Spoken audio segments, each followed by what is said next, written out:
ఈరోజు నిరుద్యోగులకు అండగా ఉంటూ అనునిత్యం ఏ సమస్య నిరుద్యోగులకు వచ్చినా నేనున్నా అంటూ ముందుంటూ మా పైన కేసులైనా ఇంకేమైనా ఇంకెక్కడ ఏదైనా కూడా నేనున్నా అంటూ ఇప్పుడే మాకు మద్దతుగా వచ్చేసినటువంటి తెలంగాణ విటలకు అట్లానే నిరుద్యోగ జేసీ మిత్రుడు రెడ్డపక్క రవి గారికి వేదికపైకి రావాల్సిన కోరుతా ఉన్నాం.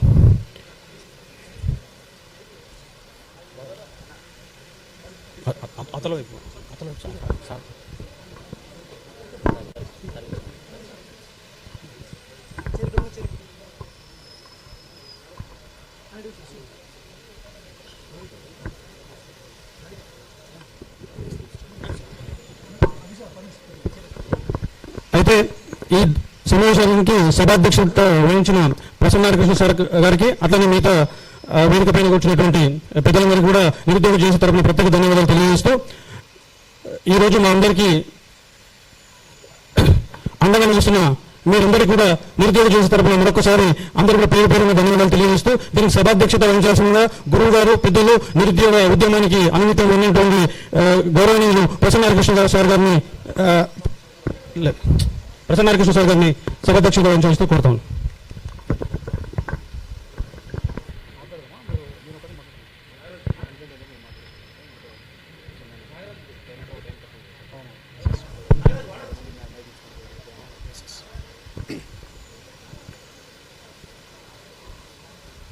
ముందుగా పత్రికా మిత్రులకి, మీడియా మిత్రులకి, అదేవిధంగా పర్టికులర్గా సోషల్ మీడియా మిత్రులందరికీ కూడా I'm very sorry for delay. మనకు 11 గంటలకు అని చెప్పేసి అనుకున్నాం. But due to some documents related to unemployed youth కొంత డిలే అయింది. దానికి మరొకసారి పర్సనల్గా మీ అందరికీ కూడా నేను సారీ చెప్తా ఉన్నాను. ఇక్కడికి వచ్చినటువంటి మీకు, అదేవిధంగా నిరుద్యోగ సమాజాన్ని గతం నుంచి ప్రస్తుతం వరకు తట్టి లేపి నడిపిస్తున్నటువంటి ఈ వేదిక పైన కూర్చున్నటువంటి ప్రతి ఒక్క నిరుద్యోగ మిత్రునికి, నాయకునికి ప్రత్యేకంగా గుండె లోతుల్లో నుంచి వాళ్ళ కంట్రిబ్యూషన్ని నేను అప్రిషియేట్ చేస్తున్నాను. మీకందరికీ తెలుసు, వీళ్ళందరి పేర్లు, వీళ్ళ యొక్క కంట్రిబ్యూషన్ నేను ప్రత్యేకంగా చెప్పాల్సిన పని లేదు. ఈ రాష్ట్ర ప్రభుత్వం ఏర్పాటు కావడానికి వీళ్ళు డక్కా ముక్కీలు తిని, తిండి లేకుండా, వర్షంలో నాని, ఎండ లోపల మాడి, గత ప్రభుత్వానికి వ్యతిరేకంగా ఆ ప్రభుత్వం అంటే మాకు న్యాయం జరగట్లేదు అని చెప్పేసి ఒక సదుద్దేశంతో, ఒక బృహత్తరమైనటువంటి దృక్కోణంతో గత ప్రభుత్వాన్ని పారద్రోలి ప్రస్తుత ప్రభుత్వాన్ని తీసుకొచ్చారు.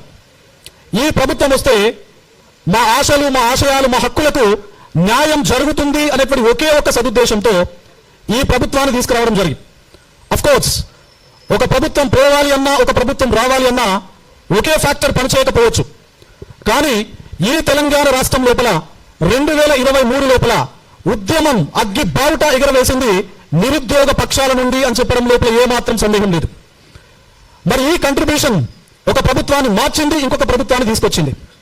మరి తీసుకొచ్చి ఈ రోజు నాటికి ఆల్మోస్ట్ 2.5 years అయిపోయింది. 2.5 సంవత్సరాలు ముగిసిపోయింది.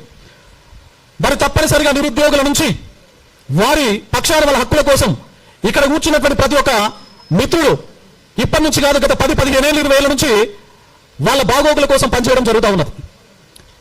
మరి నిరుద్యోగుల వాయిస్ చట్ట సభల లోపల కూడా తప్పనిసరిగా వినిపించాలి అనేటువంటి ఒక లక్ష్యంతో గత సంవత్సరం జరిగినటువంటి Karimnagar, Medak, Nizamabad and Adilabad graduate MLC ఎన్నికల లోపల నేను పోటీ చేయడం జరిగింది. అవుట్ రైట్ గా, అన్కండిషనల్ గా నిరుద్యోగ సమాజం నుంచి నాకు లభించినటువంటి మద్దతు వల్ల 63,000 ఓట్లు ఒక సాదా సీదా వ్యక్తికి, ఒక అసిస్టెంట్ ప్రొఫెసర్ కి అన్ని రావడం అనేది ప్రధాన కారణం. నేనేం చెప్తానంటే గుండె లోతుల నుంచి వీళ్ళందరే అని చెప్పేసి నేను చెప్తా ఉంటాం. మరి ఓపిక పట్టాం. సహనం మా హక్కే కాబట్టి, సహనం మా బ్లడ్ లో ఉన్నటువంటి అంశమే కాబట్టి 2.5 ఏళ్ళు ఓపిక, సహనంతో చూసాం. నిన్నటికి నిన్న అశోక్ నగర్ వేదికగా వీళ్ళందరితో ఎవరైతే హక్కుల కోసం నిరుద్యోగుల పక్షాన పోరాటం చేయడం జరుగుతుందో వాళ్ళందరి కోసం ఒక చిన్న ఆత్మీయ సమ్మేళనం పెట్టుకున్నామండి. ఒక ఆత్మీయ సమ్మేళనం, it's a kind of get together. కలిసి ఆలోచనలు పంచుకునేటువంటి ఒక వేదిక. ఆ వేదికను అనౌన్స్ చేస్తే పోలీసులతో ఎక్కడికక్కడ అక్రమ అరెస్టులు చేయడం జరిగింది. It is very unfortunate. మనం చదువుతాం, వింటుంటాం, చూస్తుంటాం. భారత రాజ్యాంగ రూపకర్త బాబాసాహెబ్ అంబేద్కర్ గారు చాలా క్రిస్టల్ క్లియర్ ఒక మాట మాట్లాడుతూ ఉంటారు. నిన్న జరిగినటువంటి సంఘటన చూసి ఆ మాట చాలా స్పష్టంగా మీతో నేను పంచుకోవాలనుకుంటున్నా. ఎడ్యుకేట్, ఆర్గనైజ్ అండ్ ఎడ్యుకేట్ అని చెప్పేసి. మరి ఎడ్యుకేషన్ ఆల్రెడీ పూర్తి చేసి ఉన్నారు వీళ్ళంతా. నోటిఫికేషన్స్ ఇస్తానటువంటి ప్రభుత్వం ఇవ్వకపోవడం వల్ల ఆర్గనైజ్ కావుదాం అని చెప్పేసి అనుకుంటున్నారు. మనమందరం సమీకరించుకుందాం, మన హక్కుల కోసం పోరాడదాం అని చెప్పేసి వీళ్ళందరూ కూడా ఆర్గనైజ్ అయ్యే ప్రయత్నం చేస్తే ఎక్కడికక్కడ మీరు అరెస్ట్ చేస్తారా? ఇదేమైనా దేశద్రోహ చర్య పైన వాళ్ళు మీటింగ్ పెడుతున్నారా? లేదా లా అండ్ ఆర్డర్ ఇష్యూలు క్రియేట్ చేయడానికి మీటింగ్ పెడుతున్నారా? ఆత్మీయ సమ్మేళనానికి కూడా మీరు పోలీసింగ్ యాక్టివిటీతో భారత రాజ్యాంగం లోపల ఉన్నటువంటి ఆర్టికల్ 19 మీరు వైలేట్ చేస్తే ఎవరు సమాధానం చెప్పాలా? ఎవరు సమాధానం చెప్పాలా? వాళ్ళు అడుగుతుందేంది? వాళ్ళకి కావలసినటువంటి ఉద్యోగాల గురించి అడుగుతున్నారు, ఏజ్ రిలాక్సేషన్ గురించి మాట్లాడుతున్నారు. వీటికి సమాధానం చెప్పేటువంటి ధైర్యం మీకు లేదా? మీకు ధైర్యం లేకనే ఇలాంటి పిరికి పంద యాక్టివిటీస్ మీరు నిన్న ఎగ్జిక్యూట్ చేయడం జరిగింది. ఆత్మ న్యూనతాభావం మీ లోపల ఉన్నది. కుట్టిల బుద్ధి వల్ల ఇలాంటి క్రూరమైనటువంటి దారుణమైనటువంటి చర్యలకు ఈ విద్యార్థుల మీద, నిరుద్యోగుల మీద మీరు కేసులు పెడతారా? మొన్నటికి మొన్న దిల్సుఖ్నగర్ లోపల 11 మంది మీద ఎఫ్ఐఆర్లు పెట్టారు. పిల్లల మీద ఎఫ్ఐఆర్లు పెట్టడం ఏంటండి?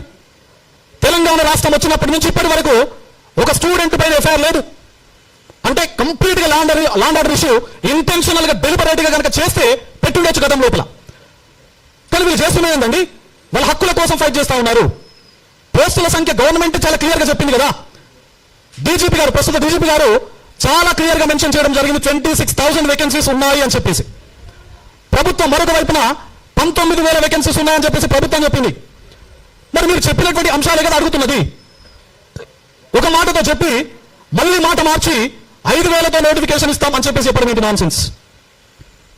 డీజీపీ గారు 26,000 వేకెన్సీస్ అంటారు, ప్రభుత్వ మంత్రులు, ఎమ్మెల్యేలు 19,000 వేకెన్సీస్ అంటారు. మరి గవర్నమెంట్ అఫీషియల్ గా ఐడెంటిఫై చేస్తాం మేము.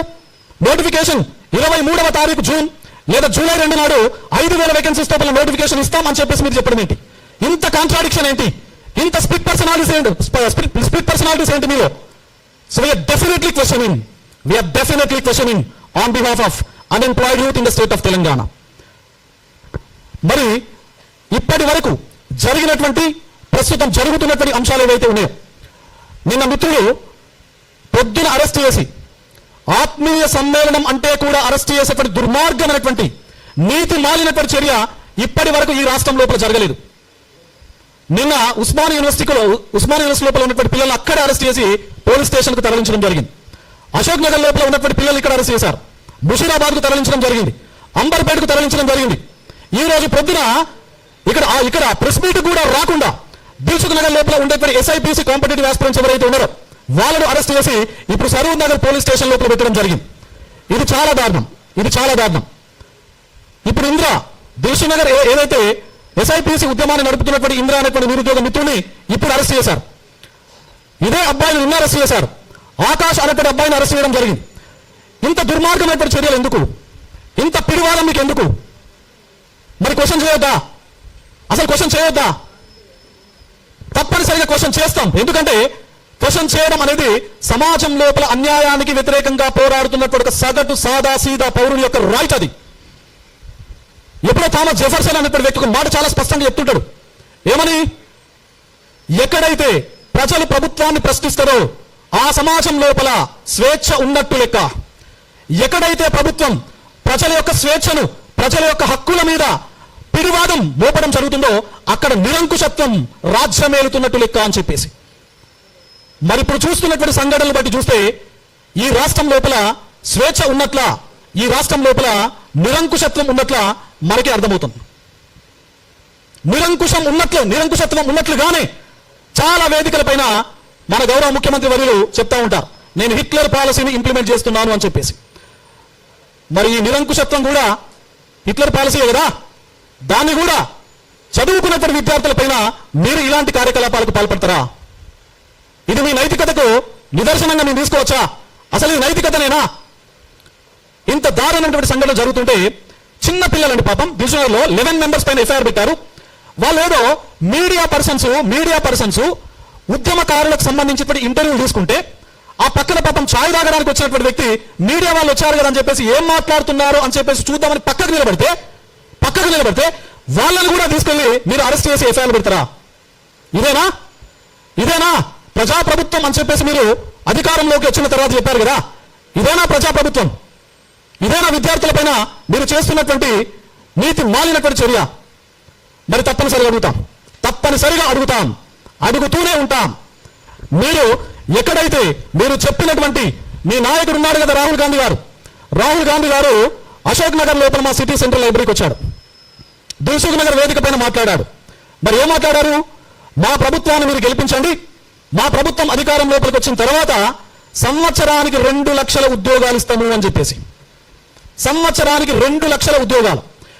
మరి ఇప్పుడు 2.5 సంవత్సరాలైంది కదా, మీరు ఎన్ని లక్షల ఉద్యోగాలు ఇవ్వాలి మీ మేనిఫెస్టో ప్రకారం? So this is your manifesto.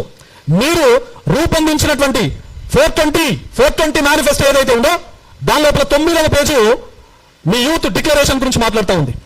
మీ రాహుల్ గాంధీ గారు ఇచ్చినటువంటి దాన్ని డాక్యుమెంట్ చేసినటువంటి యూత్ డిక్లరేషన్ గురించి మీ మేనిఫెస్టోలో ఉన్నటువంటి 9వ పేజీ మాట్లాడుతూ ఉన్నది. మీరేం చెప్పారు? 2 లక్షల సంవత్సరానికి ఉద్యోగాలని చెప్పేసి అన్నారు. దీని ప్రకారం మీరు ఈ రోజు నాటికి 2.5 సంవత్సరాలైంది కాబట్టి 2+2+1 5 లక్షల ఉద్యోగాల కల్పన ఇప్పటి వరకు మీరు చేసి ఉండాలి. మరి ఇప్పటి వరకు ఎన్ని చేశారు? మీరు చెప్తున్నటువంటి లెక్కలే కదా. మీరు చెప్తున్నటువంటి లెక్కల ప్రకారము 60,000 65,000 చేస్తామని చెప్పేసి మీరు ఊకదంపుడు ఉపన్యాసాలు వివిధ రకాల వేదికలపై నుంచి ఇస్తున్నారు కదా, మీరు, మీ మంత్రులు, మీ ఎమ్మెల్యేలు. మరి దిస్ ఈజ్ అ డాక్యుమెంట్. ఇప్పటి వరకు మీ ప్రభుత్వం వచ్చిన డిసెంబర్ 2023 నుంచి జూన్ 2026 వరకు మీరు ఇచ్చినటువంటి నోటిఫికేషన్స్, మీరు రిక్రూట్ చేసినటువంటి వేకెన్సీస్ కు సంబంధించిన లిస్టు ఇక్కడ ఉంది. మొత్తం ఇప్పటి వరకు 59,762 అండ్ రీసెంట్ గా ఇచ్చినటువంటి DyEO deputy education officer notification కూడా కలుపుకొని ఉంటే అదొక 24 పోస్టులు కలిపితే మీరు ఇచ్చింది రఫ్ గా ఒక 60,000. మీరు ఇచ్చింది అంటే కండిషన్ సప్లై. ఏంటి కండిషన్ సప్లై అంటే? ఫస్ట్ మీరు పోలీస్ రిక్రూట్మెంట్ కి సంబంధించి రిక్రూట్మెంట్ చేశారు. వాళ్ళకి పెద్ద ఎల్బీ స్టేడియం లోపల మీటింగ్ పెట్టి అపాయింట్మెంట్ ఆర్డర్లు ఇచ్చారు. అంటే గత ప్రభుత్వం ఉన్నప్పుడు ఇచ్చినటువంటి 16,347 వేకెన్సీస్ కి సంబంధించినటువంటి వేకెన్సీస్ ను మీరు రిక్రూట్ చేసి వాళ్ళకు అపాయింట్మెంట్ ఆర్డర్లు మీ ద్వారా వాళ్ళ చేతుల్లో పెట్టారు. ఇవన్నీ ఇప్పటి వరకు రిక్రూట్ చేసినటువంటి 60,000 వేకెన్సీస్ కు సంబంధించినటువంటి మొత్తం నోటిఫికేషన్స్ గత ప్రభుత్వం ఇచ్చినటువంటి నోటిఫికేషన్స్. మరి మీరేం చేశారు? వాళ్ళు ఇచ్చిపోతే మీరు వీళ్ళ చేతులు ఇట్లా అపాయింట్మెంట్ కాగితం పెట్టి నేనే ఇచ్చినామని చెప్పేసి మీరు సభలల్లో సమావేశాలల్లో చెప్పుకుంటున్నారు. గత ప్రభుత్వం అన్యాయం చేసిందనే కదా ఆ ప్రభుత్వం పైన వ్యతిరేక బావుట ఎగరవేసి ఆ ప్రభుత్వాన్ని పక్కన పెట్టి మిమ్మల్ని తీసుకొచ్చింది. మరి గత ప్రభుత్వం చేసేటువంటి తప్పిదాలకు సంబంధించినటువంటి అనుభవాల నుంచి మీరు నేర్చుకోవాల్సినటువంటి బాధ్యత మీకు ఉందా లేదా? మరి ఒకవేళ మాకు బాధ్యత లేదు అని మీకు అనిపిస్తే, మేము ఇలానే అరెస్టులు చేస్తాం అని చెప్పేసి మీకు అనిపిస్తే, మేము ఇలానే విద్యార్థుల చేతులకు సంఖ్యలు వేస్తాం అని చెప్పేసి మీకు అనిపిస్తే, భవిష్యత్తు ఉంది కదా, ఆ సంఖ్యలు వేసేటువంటి చేతులే రేపు ఓట్లుగా మారి మీ పతనానికి మరణ శాసనం లిఖిస్తాయి అని చెప్పేసి ఈ వేదిక ద్వారా నేను చెప్పదలుచుకున్నా. ఇది నోటిఫికేషన్లకు సంబంధించిన పరిస్థితి అండి. సంవత్సరానికి 2 లక్షల ఉద్యోగాలు, ఇది పక్కన పెడతాం.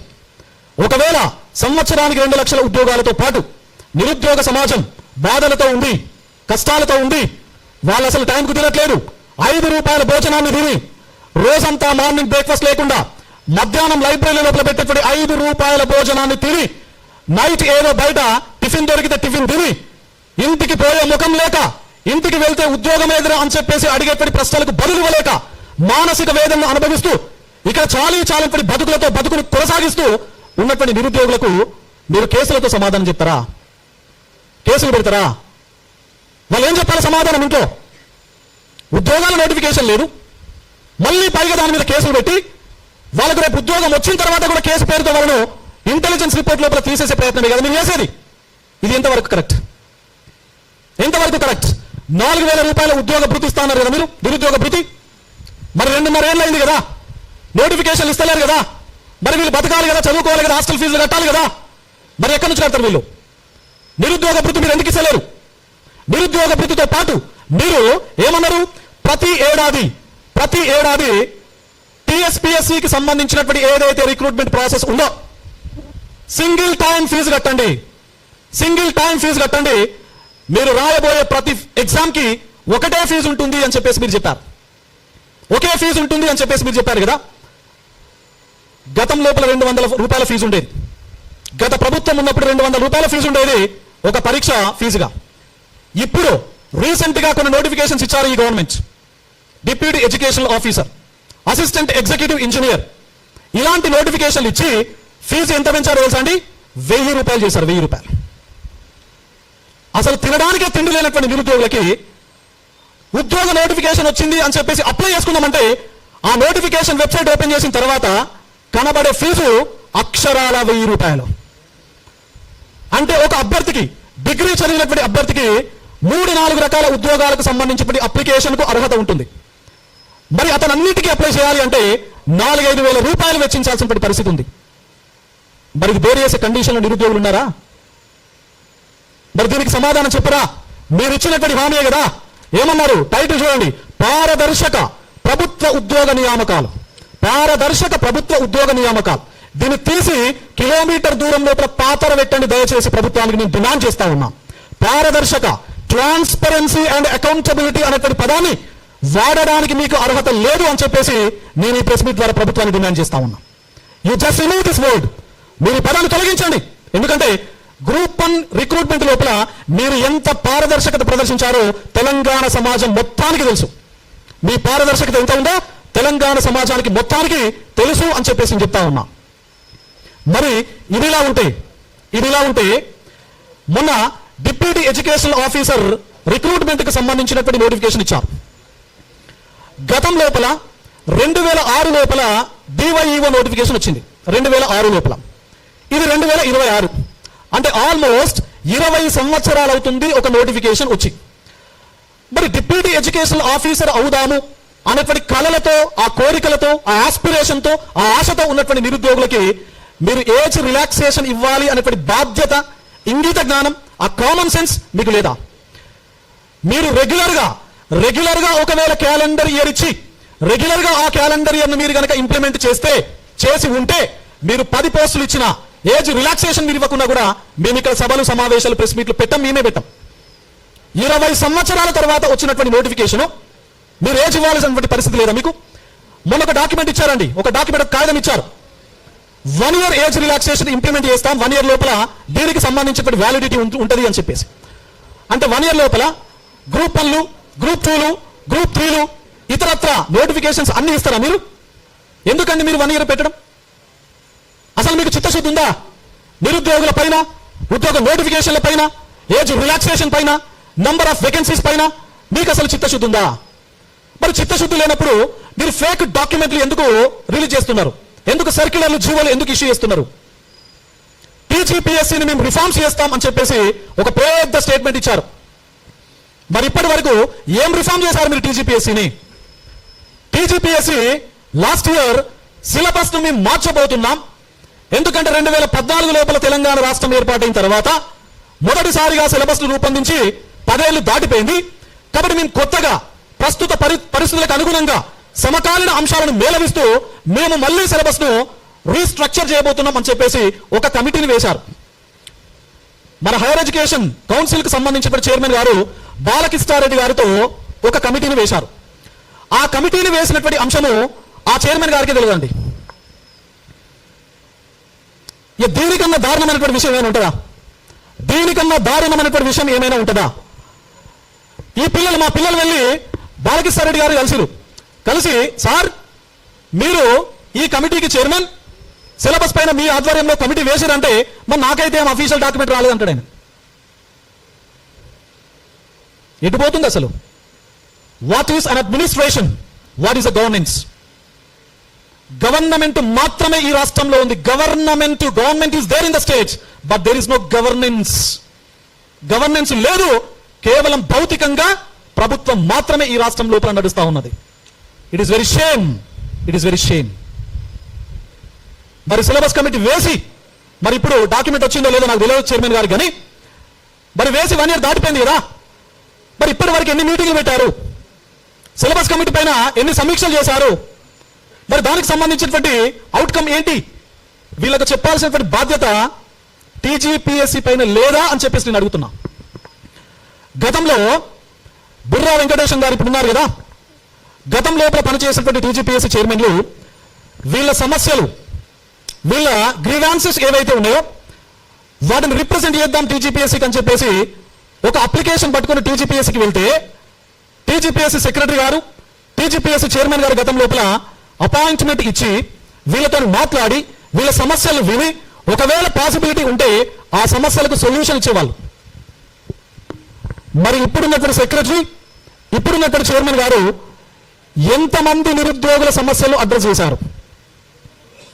ఎంతమందికి అపాయింట్మెంట్ ఇచ్చారు? అపాయింట్మెంట్ అడిగితే మాది రాజ్యాంగబద్ధమైనటువంటి సంస్థ, అసలు మేము గెలవము, మాకు కలవడానికి అవకాశమే లేదు అని చెప్పేసి మీరు చెప్తారా? అట్లా? గతంలో టీజీపీఎస్సీ చైర్మన్లు విద్యార్థులతో డైరెక్ట్ మీటింగ్లు పెట్టారు, మీటింగ్లు పెట్టి గైడ్ చేశారు. మీరు ఇట్లా చదవండి, ఎట్లా చదవండి, నోటిఫికేషన్ ఇట్లా వస్తాయి, ఇన్ని వస్తాయి అని చెప్పేసి. కనీసం సమస్యలను చెప్పుకునేటువంటి అవకాశం కూడా మీకు లేకపోతే, వినకపోతే మీరు మరి ఇది ఎలా ప్రజాస్వామ్యం అవుతుంది? ఇది ఎలా ప్రజాప్రభుత్వం అవుతుంది?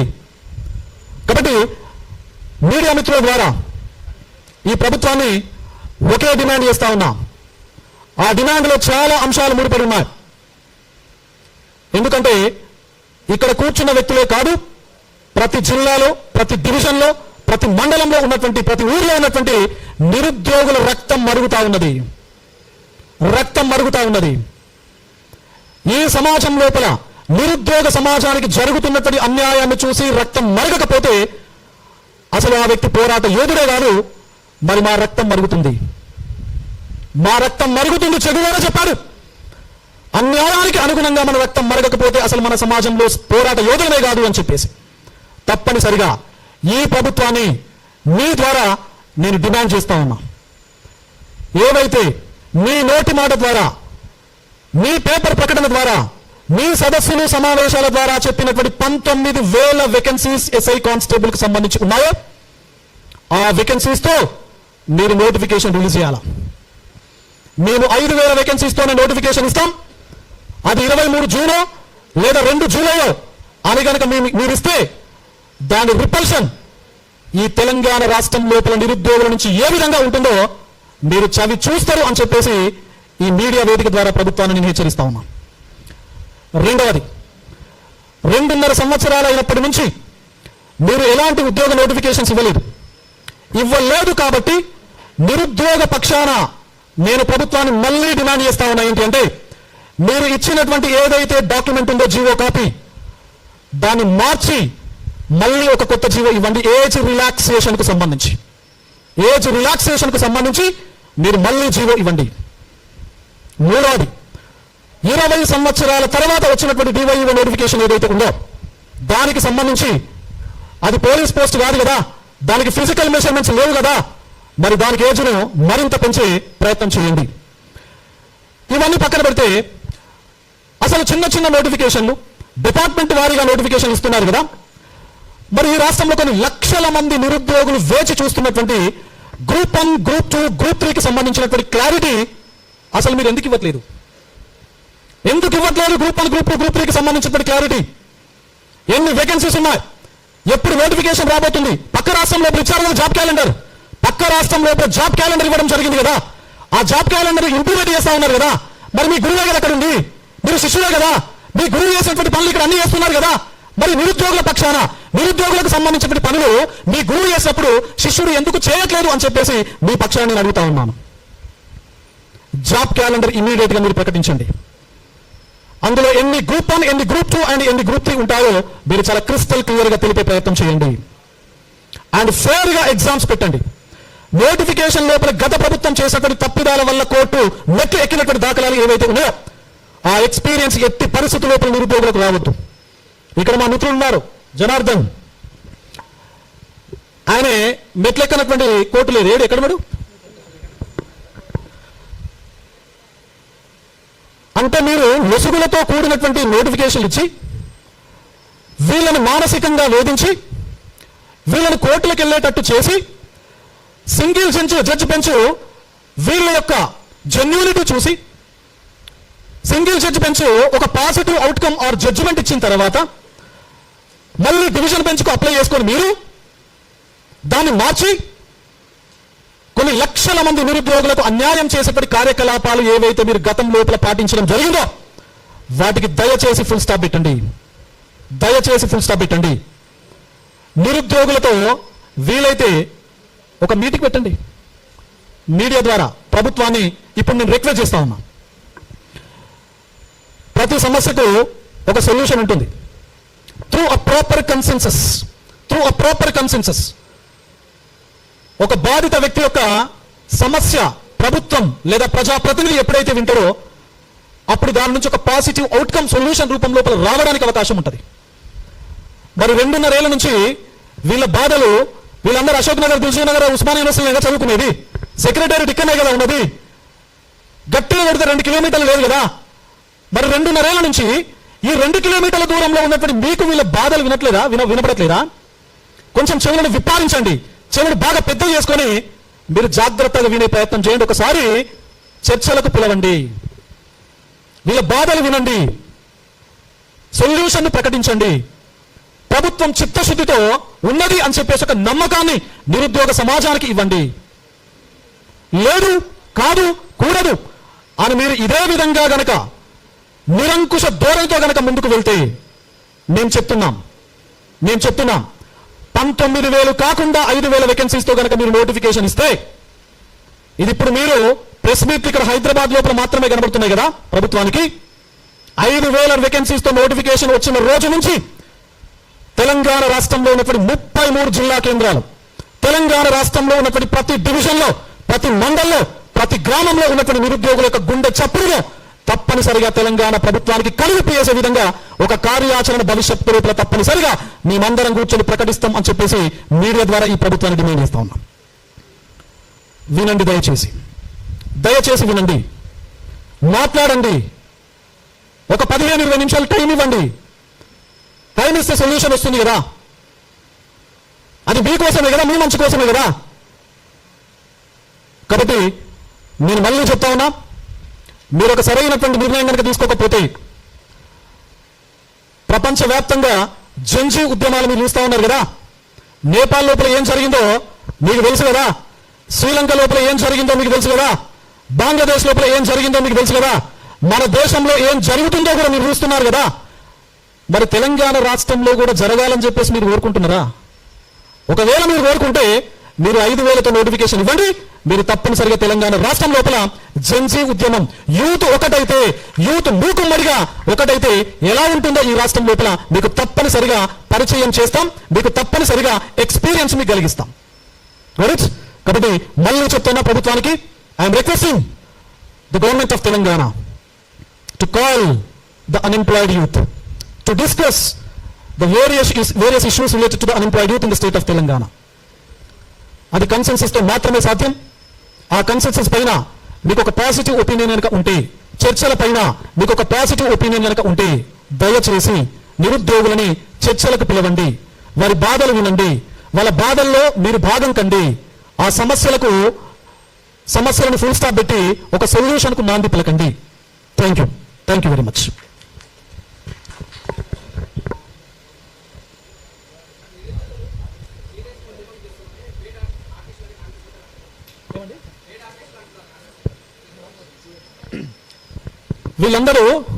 వీళ్ళందరూ గతం లోపల ప్రిపేర్ అయ్యి ప్రస్తుతం ప్రిపేర్ అవుతున్నటువంటి కాంపిటేటివ్ ఆస్పిరెంట్స్.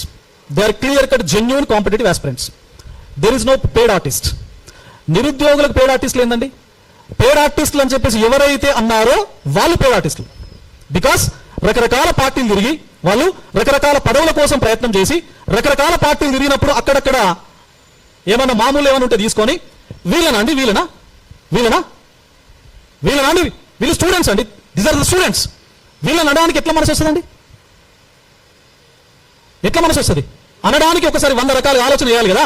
వాళ్ళు ఎవరైతే అంటారో, అంటే స్టేజ్ ముందు లేదా ప్రెస్ మీట్ పెట్టి వీళ్ళందరూ కూడా ఇలాంటి రకం అని చెప్పేసి ఎవరైతే అంటారో, ఆ అనడం వల్ల సోషల్ మీడియా లోపల వాళ్ళ యొక్క అధినాయకత్వానికి వీళ్ళు అన్న మాటలు చేరి, అరే నిరుద్యోగులకు సంబంధించినటువంటి ప్రెస్ మీట్ కు అగెన్స్ట్ గా ఇతను మాట్లాడుతుండగా మనోడు కాంగ్రెస్ నాయకుడు, ఈయనకు రేపు కార్పొరేషన్ చైర్మనో లేదా కార్పొరేషన్ మెంబరో ఏదైనా ఇవ్వాలి అని చెప్పేసి ఆలోచనలు ఇవ్వడమే వాళ్ళ యొక్క కర్తవ్యం. వాళ్ళు ఎవరైతే అంటారో దయచేసి వాళ్ళను we are requesting them to come over to Ashok Nagar చౌరస్తాకు వచ్చి అదే మాట అనమని చెప్పండి.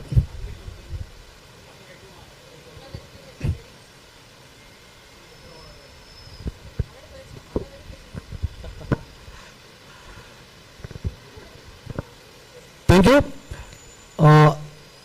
మా నిరుద్యోగ మిత్రులకు మద్దతుగా తెలంగాణ పౌర సమాజం నుండి వచ్చినటువంటి బిఎన్వి సత్యనారాయణ గారికి వారిని వేదికపైకి రావాలని చెప్పేసి మనస్ఫూర్తిగా కోరుకుంటున్నాం. సత్యనారాయణ గారు.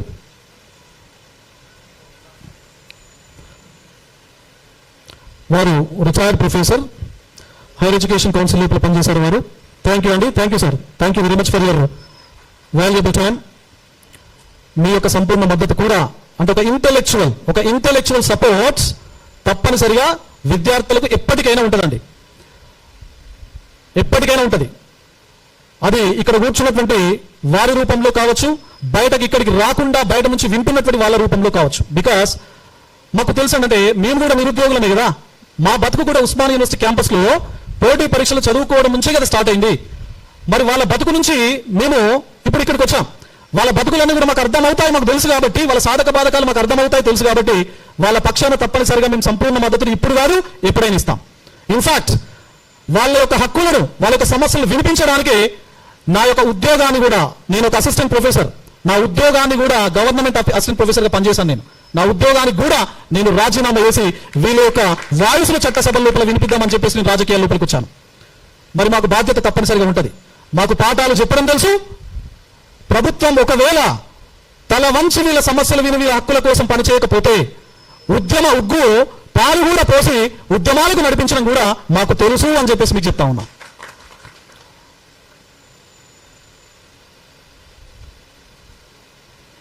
అండ్ ఫైనలీ మరొకసారి మా కోసం అంటే ఎంటైర్ తెలంగాణ నిరుద్యోగ సమాజం కోసం మీ యొక్క విలువైన సమయాన్ని కేటాయించినటువంటి మీడియా మిత్రులందరూ కూడా ప్రత్యేకంగా తెలంగాణ నిరుద్యోగ సేన అనేటువంటి వేదిక తరఫున భవిష్యత్తు లోపల ఇదే వేదిక నుంచి తప్పనిసరిగా మేము అనుకున్నటువంటి చెప్పినటువంటి డిమాండ్స్ కనుక గవర్నమెంట్ నుంచి రాకపోతే ఒక శక్తిగా నిరుద్యోగులు ఏర్పాటవుతారు అని చెప్పేసి ఈ వేదిక నుంచి మేమందరి మాటగా చెప్పదలుచుకున్నాం. అండ్ ప్రభుత్వాలు ఏ విధంగా మారిపోయినాయి అంటే రైతులు కష్టాల్లో ఉన్నారు అని చెప్పేసి రైతు బంధు ఇస్తున్నారు. రైతు బంధు ఇవ్వకపోతే మాకు ఓట్లు వేయరు, మా ప్రభుత్వాలు పడిపోతాయి అని చెప్పేసి భయపడుతున్నారు. మహిళా సంఘాలు ప్రతి గ్రామంలో ఉన్నాయి. మహిళా సంఘాలకు వాళ్లకు లోన్స్ కానీ వారికి సంబంధించిన ఫినాన్షియల్ అసిస్టెన్స్ కనుక ఇవ్వకపోతే వాళ్ళు మాకు ఓట్లు వేయరు, మా ప్రభుత్వం పడిపోతుంది అని చెప్పేసి భయపడుతున్నారు. ఉద్యోగ సంఘాలు ఉన్నాయి. ఉద్యోగ సంఘాల యొక్క పిఆర్సీలు, ఐఆర్లు, డిఏలు, హెచ్ఆర్ఏలు, సర్వీస్ రూల్స్, ట్రాన్స్ఫర్స్ వీటికి సంబంధించినటువంటి క్లియర్ కట్ పాజిటివ్ డిసిషన్ కనుక తీసుకోకపోతే మాకు ఉద్యోగులు సపోర్ట్ చేయరు, మా ప్రభుత్వానికి చెడ్డ పేరు వస్తుంది, మా ప్రభుత్వం గద్దదిగే అవకాశం ఉంటుంది. ఎందుకంటే రేపు ఎలక్షన్ లోపల డ్యూటీ చేసేది ఉద్యోగులే కాబట్టి గతం ఎక్స్పీరియన్స్ వాళ్ళ గురువు గారికి గత ఎక్స్పీరియన్స్ ఉంది. ప్రస్తుత ముఖ్యమంత్రి గారి యొక్క గురువు గారికి గతం లోపల ఉద్యోగుల సమస్యలు పట్టించుకోకపోతే ప్రభుత్వాలు మారుతాయి అని చెప్పేసి వాళ్ళ గురువు గారికి ఎక్స్పీరియన్స్ ఉంది కాబట్టి మరి ప్రస్తుత ముఖ్యమంత్రి కూడా ఉద్యోగ సంఘాలకు ఓట్ల ప్రాతిపదికన ప్రయారిటీ ఇస్తున్నారు. సింగరేణి సమాఖ్య వారికి కూడా ప్రయారిటీ ఇస్తున్నారు. అంటే ఉద్యోగ సంఘాలకు మీరు ప్రయారిటీ ఇస్తారు, రైతులకు ఎలక్షన్ కాంటెక్స్ లోపల ప్రయారిటీ ఇస్తారు, మహిళలకు ఎలక్షన్ కాంటెక్స్ లోపల ప్రయారిటీ ఇస్తారు, సింగరేణి సంఘాలకు ఎలక్షన్స్ కాంటెక్స్ లోపల ప్రయారిటీ ఇస్తారు. మరి ఈ రాష్ట్రంలో టీజీపీఎస్సీ దగ్గర, ఎలక్ట్రిసిటీ బోర్డుల దగ్గర, ట్రాన్స్కో జెన్కో దగ్గర అండ్ ఇండివిజువల్ డిపార్ట్మెంట్స్ దగ్గర 50 లక్షల మంది నిరుద్యోగులకు సంబంధించినటువంటి ఎన్రోల్మెంట్ ఉంది. 50 లక్షల మంది నిరుద్యోగుల ఎన్రోల్మెంట్ ఉంది. మరి 50 లక్షలు అంటే కేవలం 50 లక్షలు మాత్రమే కాదు, 50 లక్షల నిరుద్యోగ కుటుంబాలు అని చెప్పేసి మీరు గుర్తుపెట్టుకోవాలి. గత ప్రభుత్వం పోయి ప్రస్తుత ప్రభుత్వం రావడానికి ఎంత ఓట్లు కారణమో ఐడియా ఉంది కదండి. మీ ద్వారా రేవంత్ రెడ్డి గారిని, హిట్లర్ రెడ్డి గారికి మీ ద్వారా నేను గుర్తు చేస్తున్నా. గత ప్రభుత్వం పోయి ప్రస్తుత ప్రభుత్వం రావడానికి అక్షరాల 5,40,000 ఓట్లు మాత్రమే కారణం. 5,40,000. మరి నిరుద్యోగులు ఓన్లీ టీజీపీఎస్సీ దగ్గర మాత్రమే ఎన్రోల్ అయినటువంటి నిరుద్యోగులు 35 లక్షలు. మిగతా డిపార్ట్మెంట్స్ జెన్కో, ట్రాన్స్కో, ఎలక్ట్రిసిటీ బోర్డులు మొత్తం కలిపితే 50 లక్షల మంది. మరి 50 లక్షల మంది మీ యొక్క దుందుడుకు స్వభావానికి, మీ నిరంకుశ ధోరణికి వ్యతిరేకంగా ఓటు వేస్తే రిజల్ట్ ఏ విధంగా వస్తుందో మీరు భవిష్యత్తులో చూడాలి అని చెప్పేసి ఆ తాపత్రయం, ఆ ఉత్సుకత గనక మీకుంటే తప్పనిసరిగా నిరుద్యోగులు చూపించడానికి సిద్ధంగా ఉన్నారు అని చెప్పేసి నేను మరొకసారి ఈ ప్రభుత్వాన్ని హెచ్చరిస్తా ఉన్నా. అండ్ ఫైనల్ గా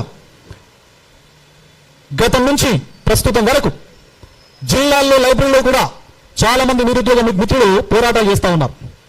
వాళ్ళు ఇక్కడికి రాలేనటువంటి పరిస్థితుల లోపల వాళ్ళ యొక్క కంట్రిబ్యూషన్ కూడా నేను హార్ట్ఫుల్ గా అప్రిషియేట్ చేస్తా ఉన్నా.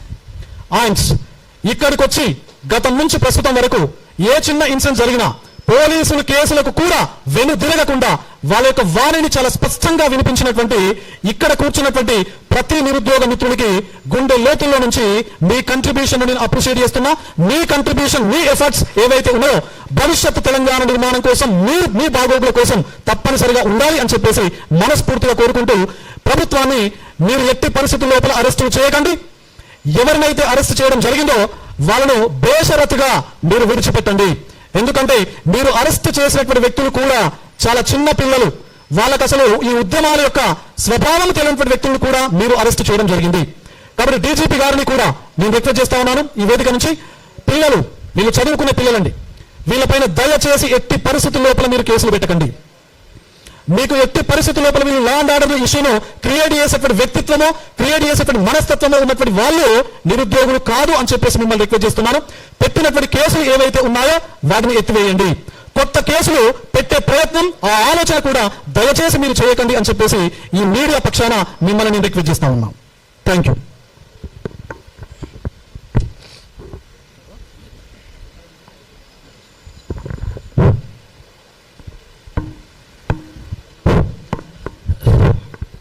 నిన్న ప్రభుత్వం చాలా మంది విద్యార్థులను అరెస్ట్ చేసి రకరకాల పోలీస్ స్టేషన్లకు చాలా స్ట్రాటజిక్గా తీసుకుపోయింది.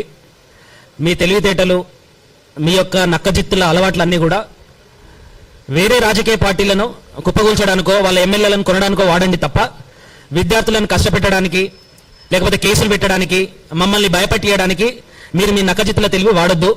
తెలంగాణ ఉద్యమం మొత్తం విద్యార్థుల యొక్క రక్తం చిందించడం ద్వారా 1200 మంది విద్యార్థులు అమరవీరులు అవ్వడం ద్వారా వచ్చింది తప్ప మీ రాజకీయ పార్టీల వల్ల కాదు. అదేవిధంగా కాంగ్రెస్ పార్టీ ఈరోజు గద్దెనెక్కి అధికారం చెలాయిస్తున్నది. మా విద్యార్థులందరూ కూడా మీకోసం కష్టపడ్డారు. ఈ విద్యార్థుల యొక్క రక్తం చిందించడం ద్వారా మాత్రమే మీరు గద్దెనెక్కిరు. రేవంత్ రెడ్డి, మళ్ళీ గుర్తించుకో, నువ్వు ఎన్ని రకాల నక్కజిత్తుల మాటలు చెప్పినా సరే మేమంతా చదువుకున్నాం, అందరూ కూడా పీజీలు అయిపోయిన వాళ్ళు ఉన్నారు. నువ్వు చెప్పే అబద్ధాలన్నీ కూడా అర్థం చేసుకునేటటువంటి కెపాసిటీ ఉన్నది. నీ అబద్ధాల మొత్తాన్ని రాష్ట్రం మొత్తం చెప్పేటటువంటి తెలియనటువంటి విద్యార్థి నాయకులు వీళ్ళంతా. కాబట్టి నీ అబద్ధాలు మొత్తం కూడా పక్కకు పెట్టి, మీరు, మీ నాయకుడు రాహుల్ గాంధీ గారు 2 లక్షల ఉద్యోగాలు మొదటి ఏడాదిలోనే ఇస్తామని చెప్పేసి చాలా స్పష్టంగా చెప్పారు. ఆ హామీని నిలబెట్టుకోండి అని చెప్పేసి మాత్రమే మేము పోరాడుతూ ఉన్నాము. తర్వాత ఇప్పుడు మీరు ఇస్తున్నటువంటి 5000 ఎస్ఐపిసి పోస్టులు ఏవైతున్నాయో అవి హైదరాబాద్ నగరానికి కూడా సరిపోవు. 15 నుండి 20 లక్షల మంది ఎస్ఐపిసి కానిస్టేబుల్ విద్యార్థులు ఉన్నారు. వాళ్ళకు కనీసం 20,000 పోస్టులు ఇస్తే తప్ప ఈ రిక్రూట్మెంట్ లో లాభం జరిగేటటువంటి అవకాశం ఉండదు. తర్వాత పోలీస్ రిక్రూట్మెంట్ కి సంబంధించి మీరు ఏజ్ రిలాక్సేషన్ పెంచలేదు. సో చాలా విషయాలు హరికృష్ణ సార్ మాట్లాడిండు. ఆ అంశాలన్నింటినీ కూడా ప్రభుత్వం సీరియస్ గా కనుక తీసుకపోతే ఈ ప్రెస్ మీట్లు అన్ని జిల్లాలలో జరుగుతాయి. ప్రెస్ మీట్ల తర్వాత అన్ని లైబ్రరీ కేంద్రాలలో కూడా మేము పోరాటాన్ని నిర్మించడానికి సిద్ధమవుతా ఉన్నాం. సో కాబట్టి మీరు మమ్మల్ని పోరాటంలో పాల్గొనండి అని చెప్పేసి ఆహ్వానిస్తున్నట్టుగా ఉన్నది. మమ్మల్ని అందరినీ కూడా నాయకులను చేయడానికి మీరు కంకణం కట్టుకున్నట్టుగా ఉన్నది తప్ప విద్యార్థుల యొక్క డిమాండ్లను నెరవేర్చేటటువంటి విధంగా ఏ కాంగ్రెస్ పార్టీ నాయకుడు కూడా మాట్లాడతలేడు. తర్వాత బీఆర్ఎస్ పార్టీ వాళ్ళకి కూడా మేము ఒకటి చాలా స్పష్టంగా చెప్పదలుచుకున్నాం. మీ వల్లనే ఈ రాష్ట్రంలో నిరుద్యోగులు సర్వనాశనం అయిపోయారు. మీ వల్లనే పేపర్ లీకులు జరిగినాయి. మీ వల్లనే గ్రూప్ 1 పేపర్ లీకేజ్ జరిగింది. 16 పేపర్లు లీకేజ్ జరిగినాయి. మీ మీద కొట్లాడి కాంగ్రెస్ ప్రభుత్వాన్ని గెలిపించుకోవాల్సినటువంటి పరిస్థితి వచ్చింది. ఇప్పటికైనా మీరు సిగ్గువెచ్చుకోండి, విద్యార్థుల తరపున పోరాడండి, మీరు మాతో పాటు కలిసి రండి. ఈ కాంగ్రెస్ ప్రభుత్వం ఇచ్చినటువంటి హామీలను మరి నిలబెట్టుకునేటటువంటి విధంగా మనం అందరం కలిసి పోరాడదాం. బీఆర్ఎస్ పార్టీ ఖచ్చితంగా మా అందరితోటి కూడా కలిసి రావాలి. ఇక చాలా మంది కాంగ్రెస్ నాయకులు మాట్లాడుతూ ఉన్నారు. దీంట్లో చాలా మంది పేటీఎం బ్యాచ్ అని, వీళ్ళు బీఆర్ఎస్ తొత్తులు అని చెప్పేసి, బీజేపీ తొత్తులు అని చెప్పేసి, కమ్యూనిస్టు తొత్తులు అని చెప్పేసి మాట్లాడుతూ ఉన్నారు. మేమందరం కూడా తెలంగాణ తొత్తులము. తెలంగాణ ఆత్మగౌరవం కోసం కొట్లాడేటటువంటి విద్యార్థులం మేము. తెలంగాణలో మేము సాధించుకున్నటువంటి తెలంగాణలో మేము ఉద్యోగాలు సాధించుకోవాలని చెప్పేసి కంకణం కట్టుకున్నటువంటి విద్యార్థులం కాబట్టి మీ ఊకదంపుడు అబద్ధాలకు బెదిరేటటువంటి ప్రసక్తి లేదు. మేమందరం కూడా క్యాంపస్లలో చదువుకొని డిగ్రీలు చేసి పీజీలు చేసి కేసులు పెట్టుకొని సైలెంట్ గా కనీసం సమయం ఇస్తానన్నా మీరు నోటిఫికేషన్ ఇస్తామని చెప్పేసి అనుకున్నాం. కానీ మీకు ఆ సిగ్గుశరం లేదు అని చెప్పేసి చాలా స్పష్టంగా అర్థమవుతుంది. ఇంకా సిగ్గు తప్పి విద్యార్థుల మీద కేసులు పెడుతున్నారు. అట్లాంటి పిరికిపంద చర్యలు చేయకండి. మీకు నిజంగా దమ్ము ధైర్యం ఉంటే ఏ ప్రాంతంలో అయినా సరే మేము చర్చకు సిద్ధం, అందరం చర్చకు సిద్ధం. అందరూ మాట్లాడతారు ఇక్కడ. మీరు ఎన్ని ఉద్యోగాలు ఇచ్చారో, ఎన్ని నోటిఫికేషన్లు వేసారో, అసెంబ్లీలో మీరు ఇచ్చినటువంటి క్లారిటీ ఏంది? 16,000 ఉద్యోగాల పైన మాత్రమే మేము ఇచ్చినామని చెప్పారు. మీరు ఎన్ని అబద్ధాలు చెప్తారు అనేటటువంటి అన్ని వీడియో క్లిప్పింగ్లు ఉన్నాయి. మీరు పేపర్లలో ఇచ్చినటువంటి ప్రకటనలు కూడా ఉన్నాయి. మీరు ఎక్కడ తప్పించుకోలేరు. ప్రజాక్షేత్రంలో మిమ్మల్ని వెంటాడడం మాత్రం ఖాయం. కాబట్టి మీరు ఏ రోజు కూడా అబద్ధాలు చెప్పడానికి ప్రయత్నం చేయకుండా, అణచివేయడానికి ప్రయత్నం చేయకుండా మీ హామీలను నెరవేర్చడానికి ప్రయత్నం చేయండి. మేము సార్ చెప్పిండు అన్ని డిమాండ్లు కూడా చాలా స్పష్టంగా చెప్పిండు. ఆ డిమాండ్లన్నింటినీ కూడా అతి త్వరలో నెరవేరుస్తారని చెప్పేసి మేము ఆశిస్తున్నాం. సో ఈ ప్రెస్ మీట్ పెట్టడానికి ప్రధానమైనటువంటి కారణం, నిన్న కనీసం ఆత్మీయ సమ్మేళనం అని పెట్టుకుంటే కూడా అక్కడ ఆత్మీయ సమ్మేళనం పెట్టుకోనియకుండా బెటాలియన్ దించి 7-8 పోలీస్ వ్యాన్లను దించి ఒక సిఐ అయితే డైరెక్ట్ ఆ మీటింగ్ హాల్ డోర్ ముందర కూర్చొని ఏ వ్యక్తిని కూడా లోపలికి పోనీయకుండా అక్కడ వచ్చినటువంటి విద్యార్థులందరినీ కూడా అరెస్ట్ చేసి రకరకాల పోలీస్ స్టేషన్లకు తీసుకుపోవడం జరిగింది. సో అట్లాంటి చర్యలు చేయకూడదు. రెచ్చగొట్టకండి, మమ్మల్ని ఈ పోరాటంలోకి లాగకండి. మేము మళ్ళీ కూడా విజ్ఞప్తి చేస్తా ఉన్నాం. మీరు ఇచ్చినటువంటి హామీలను నిలబెట్టుకోండి. SIPC 20,000 ఉద్యోగాలకు నోటిఫికేషన్ ఇవ్వండి. ఏజ్ రిలాక్సేషన్ పెంచండి. ఇంకా సారు చాలా విషయాలు మీతో మాట్లాడడం జరిగింది.